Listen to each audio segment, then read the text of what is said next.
નમસ્કાર મિત્રો, સ્વતંત્રતા પર્વની હાર્દિક શુભેચ્છાઓ.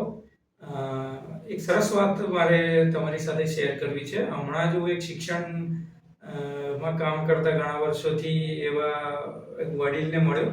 એમને ખૂબ જ સરસ વાત કરી વિદ્યાર્થીઓ સાથે, મારી સાથે પણ ચર્ચા કરતા કે સ્વતંત્રતા દેશ આઝાદ થઈ ગયો, પણ શું આપણે પણ સ્વતંત્ર થયા છીએ આપણી વિચારધારામાંથી, કે આપણને પણ ભવિષ્યની ચિંતા અને રોટલીની ચિંતા જ સતાવે છે.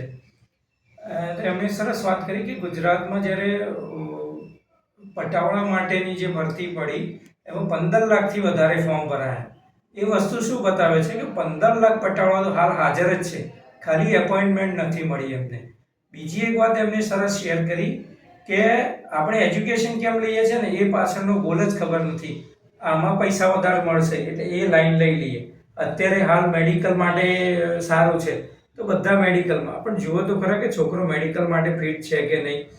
એમણે એક વસ્તુ બહુ જ સરસ વાત કરી કે આજે જુઓ, ડૉક્ટર બનવા માટે મહેનત કરે છે, કોઈ પણ ડૉક્ટર બની જાય છે, એક્સપર્ટ સર્જન બને છે, બરોબર.